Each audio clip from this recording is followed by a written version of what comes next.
Good morning to everybody.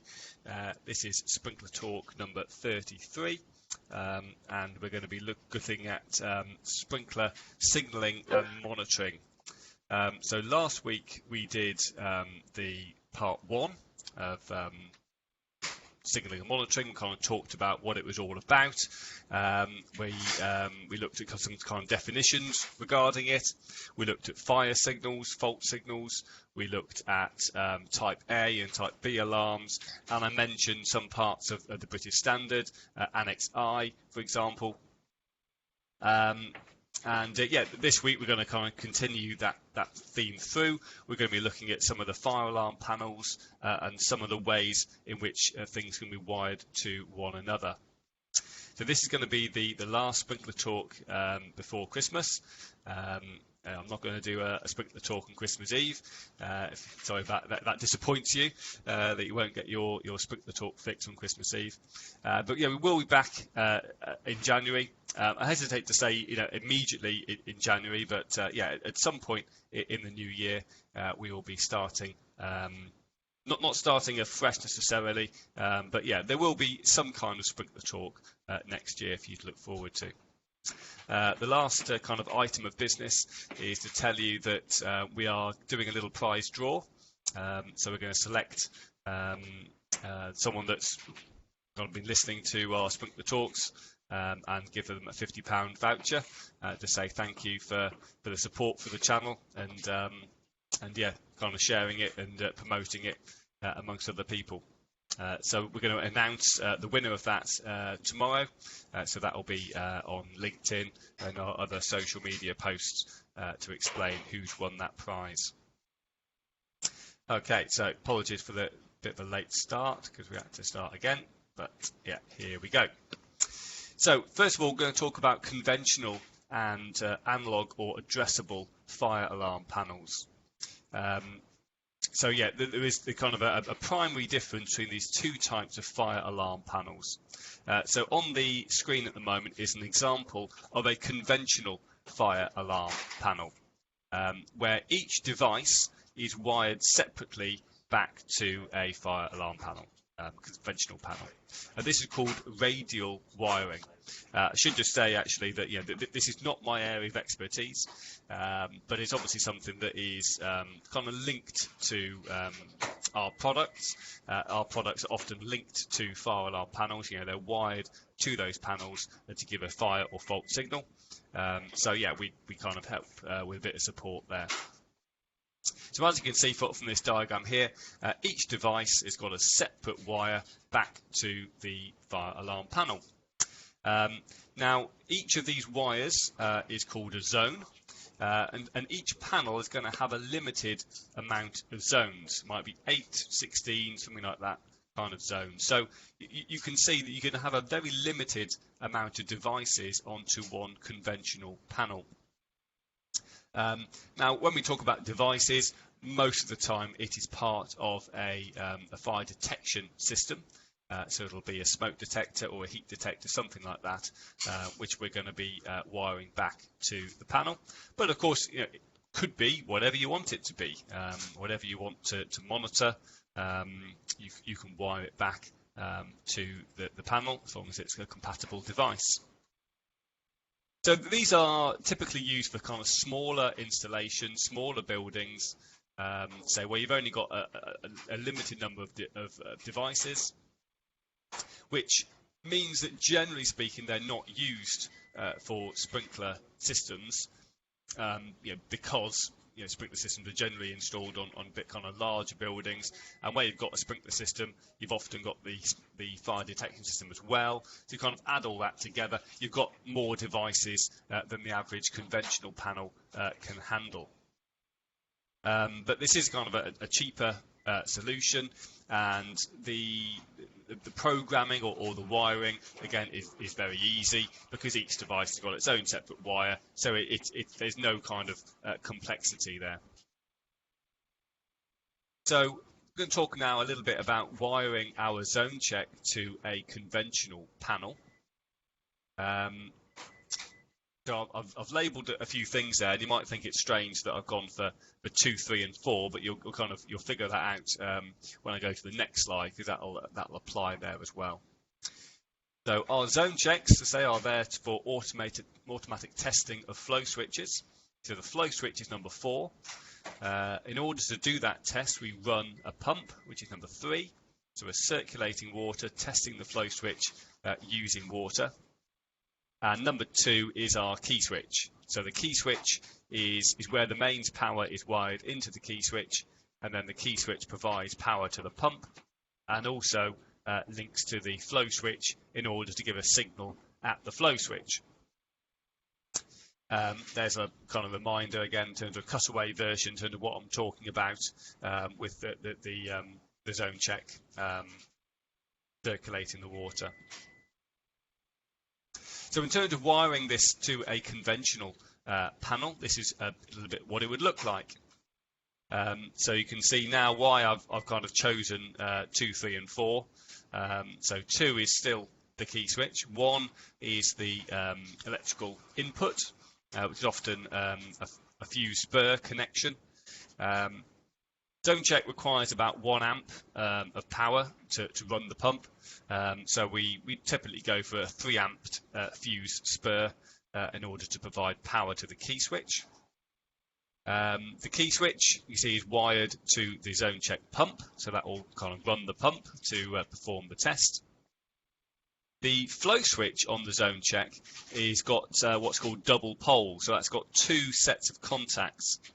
Now the first set of contacts is wired back to the key switch, and that just gives us a green light on the key switch, so that's quite useful when we're doing testing via the key switch. We can get that green light to know that the test has been successful.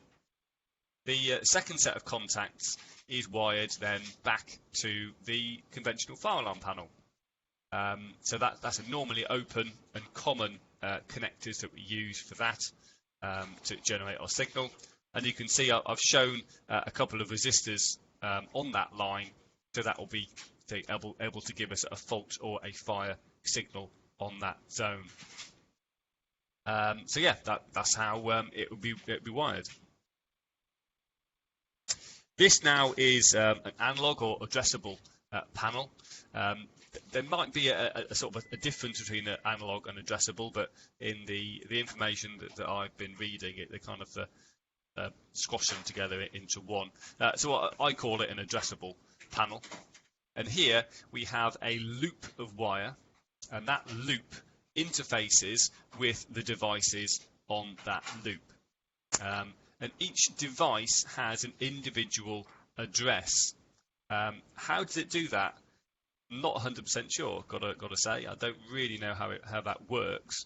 But inside each device, there's typically what's called a dip switch, which means a series of switches which you can move to either on or off. And obviously, the more switches that you've got, the more unique combinations there will be.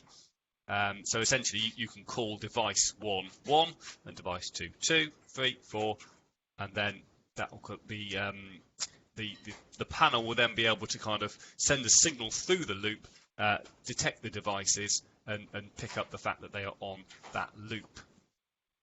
So you can see that there is less sort of total wiring required. We don't have to wire to each device individually. It's just one loop back on. There can be multiple devices on each loop, and there can be several loops per panel, which means overall you can have a lot more devices on an addressable fire alarm panel. Again, these devices are typically going to be fire detection systems.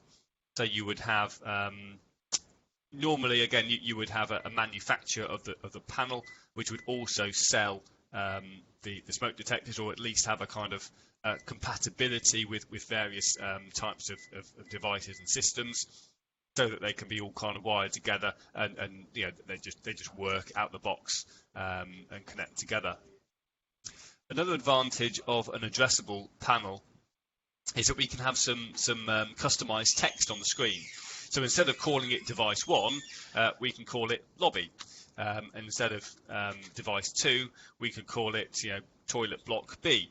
We can give it a unique name, which helps us when it comes to actually having a fire or a fault. Instead of having to refer to a separate document to kind of translate what that code means, it actually says it on the screen in plain English, and that just obviously helps us to respond quickly. So there's more complex programming, which obviously can be a good thing, can be a bad thing. That depends. You would need a specialist engineer probably to help you with programming the panel. However, that additional complexity means obviously you can do more things, and it can feed into a cause and effect, which I'll talk about a bit later. So some systems will allow for fault and fire. Again, depending on the device, it might be set up to be able to give you 2 different types of signals. Some of them are just going to be the one signal. And then say you can add devices, you can remove devices. So you could split the wiring, you could add another device in, and then that would be got picked up on the panel and reprogrammed. When it comes to our zone checks, what's typically done is you would wire to what I'm calling, and I think is a generic term, an I/O box. I/O stands for input-output, and that is a box which is designed to fit onto a loop to take third-party devices onto that loop. So as I say, these systems are primarily designed for fire detection. So our product, is part of the kind of fire suppression via the sprinkler system. So it's not designed specifically for a particular panel or particular brand. So you'd have this I/O box, which is going to take the fire and the fault signal, and then the I/O boxes are wired in a loop back to the controller. Now, this is important to point out that if you wire the zone checks in this manner, you will get a system which is allowing you addressable monitoring of the flow switches. So if any of these flow switches is activated, at the panel you will get a fire signal, and it will tell you the address of that activation. But this is for monitoring only. Okay, so you would still have to go around the building, you still have to access each of the key switches and turn the key switch in order to run the pump, in order to actually carry out the test on the flow switch. And there's a reason why I'm pointing that out to you, and that is because of ZoneCheck Addressable. So ZoneCheck Addressable is a product that we've invented, that we sell, and this is an addressable system which is designed specifically for ZoneCheck. So we can actually do now monitoring and testing of ZoneCheck from one controller. So we have we've got a building. For example, we've installed this in Queen Elizabeth Hospital in Glasgow. That was a few years ago now. There were 98 sprinkler zones on that hospital. Obviously, there are far more zones if you start factoring in the fire detection system, other devices, smoke vents, curtains, shutters, and then you've got monitoring of everything. Well, really, the lifts, the escalators, the fire doors. There's so many signals, so many cables in that hospital. We installed our ZoneCheck addressable system to make the testing and monitoring of the flow switches really, really easy. So, say in that hospital there was 98 zones, so there were 98 zone checks. There were 98 at least isolation valves. Zone valve. So for each sprinkler zone there would be an isolation valve. And there were 98 IMMs. The IMM stands for Intelligent Monitoring Module, and that's like our input-output module, our input-output box, but say it's been specially designed to work with ZoneCheck to give it that extra functionality. So, and we have one controller unit. So a single controller can serve a whole building. And from that panel, we can activate a test. We can test one zone check. We can test all the zone checks. We can test groups of zone checks. We can set it up however we like.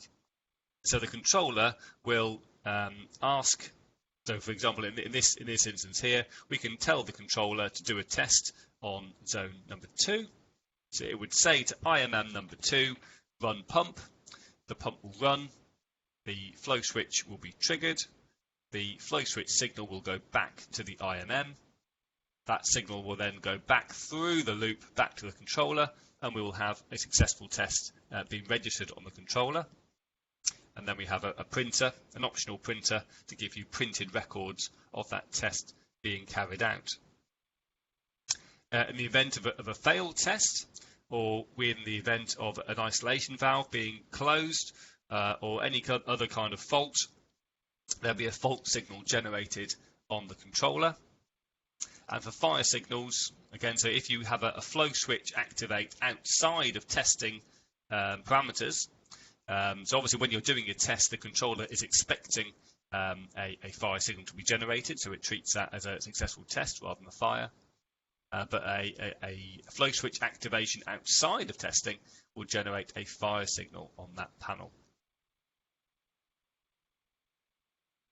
That's just another view of it there, with the zone checks on a loop back to the controller. So this system here has got various kind of advantages to it, so that there's no access requirements. So in terms of performing testing, it's even better than the key switch, because we're not having to go to each key switch. We can do all our testing completely remotely. So in terms of that hospital, it's obviously, if you had contractors coming onto site, they need to be signed in, they need to kind of go walk around the building, so there's none of that required. Easy compliance, 24/7 monitoring of all of that is taken care of. Printed test records. Soft testing, which I briefly explained on that previous slide. That's where the controller knows it's doing a test, so it won't necessarily pass on fire signals to other devices if you don't want it to. We have double point failure, which means that one fault is not going to knock out the whole system. So let's say we have a faulty IMM, and that kind of loses power. That isn't going to knock out the whole of the loop. We can still work the system. We have software upgrades, firmware upgrades. We're always sort of developing the system further, so we can kind of go round our existing sites. We can update their controller to the latest version. We can link to other panels, other systems to provide fire and fault signals. And one of those we can work with is called SCADA, which stands for Supervisory Control and Data Acquisition. So that's a system which is looking at monitoring of the whole building. So again, all of those signals which I mentioned earlier, from lighting, heating, doors, lifts, all that kind of information can be pulled through to a SCADA system, which means that you can basically sit at a computer and you can see what the whole building is doing. So we can talk to that kind of system as well. And we can monitor other equipment as well. So it isn't just for zone checks. So, for example, trace heating systems, we can take a signal into our IMM. So it's a bit like the I/O boxes that I mentioned earlier, can be used for kind of third-party equipment, and so ours can be as well. So Gemini is our pre-action sprinkler head, which I've spoken about in the past. Again, the fault signal from that can be taken onto our addressable loop, as can our bell check product, and also signals from the pump house, additional isolation valves. Basically anything that can give you a fire or a fault relay, we can take onto our addressable loop back to our controller. So we're looking to take all of the kind of sprinkler systems back to one place. This slide here is just kind of giving an overview of the advantages of our ZoneCheck addressable system. So obviously we have the sustainability benefits from ZoneCheck, but then also kind of this automated testing, automated management, and record keeping as well.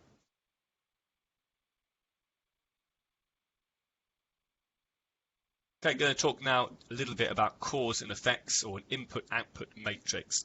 So on the screen there, I know the quality isn't sort of good enough to read it, but hopefully it'll just give you an idea of what we're talking about here. So like I say, we will have lots of different signals coming from lots of different places, and based on what is happening, we can then have a preset result. So the advantage of this is it all happens automatically. So this is all computerized, where input A happens, we get an output happen automatically. So it isn't as if we're getting signals coming through and then somebody has the responsibility of deciding what is the most appropriate action. It's all determined in advance and planned. So for things like a shopping centre, or maybe even better example would be like an airport, a full-scale evacuation of that airport is a really big deal. So they're going to have lots of systems in place which are going to try and prevent that. That's a worst-case scenario for that to happen. So, if you've just got one smoke detector going off in, some kind of back-of-house area, for example, then, you're not going to do a full-scale evacuation straight away. That would trigger a fault alarm to come on. It would be someone's responsibility to go and investigate that, and they would then radio back and sort of report. However, if you get sort of 3 smoke detectors going off, 1, 2, 3, then maybe that would trigger escape. What am I trying to say? Fire escapes to open, and maybe a partial evacuation. If your sprinkler system's gone off as well, then we now got a confirmed fire, and therefore it'll trigger something else. So, like I said, all of this is thought in advance in terms of what's going to happen when, and that's planned out essentially on a piece of paper like this. But then there's also all the computer stuff in the background, which is actually going to be sort of generating the signal. So there's lots of kind of wires and integration of different systems behind all of this. Going to finish now with a little bit about monitoring panels. This is taken from Annex D of 12845, and I kind of paraphrase this really. It's kind of common sense stuff really. We want green lights to indicate the position of all stop valves. Makes sense. Get an audible and an amber light when one or more stop valves are not in the correct position. Okay, so as soon as that valve starts to close, we get an amber light. We get an audible and amber visual indicator when any kind of falling of static pressure has taken place. And again, there's kind of a set limit for that. I think it's half a bar below the normal level. We get an audible alarm and a red visual indicator when we have water flowing into the insulation. That's from the alarm valve. And same again for any water flow into a particular zone. As I say, there shouldn't be anything too surprising in there. It just kind of confirms what we actually see in practice. Finally, this is about silencing alarms. So we can silence audible alarms, but any change is going to cause that alarm to kind of come back in again. Our ZoneCheck addressable controller, for example, you can only silence alarms for a total of 4 hours, and then it kind of resets itself. Visual alarms must continue to operate until the signal has been cleared. Okay, so even if you silence the alarm, visual indicator is still there. Again, it's quite typical for fire panels, etc. Okay, and that's it. Thanks again for listening. So next week is Christmas, so there won't be a Sprinkler Talk next week, but as I say, Sprinkler Talk will return in the new year. So yeah, do keep an eye out on our social media pages to see who's won the £50 voucher. Yeah, just a case of wishing you a happy Christmas, and yeah, I will see you in the new year. Okay, so thanks again for listening. All right. Bye-bye.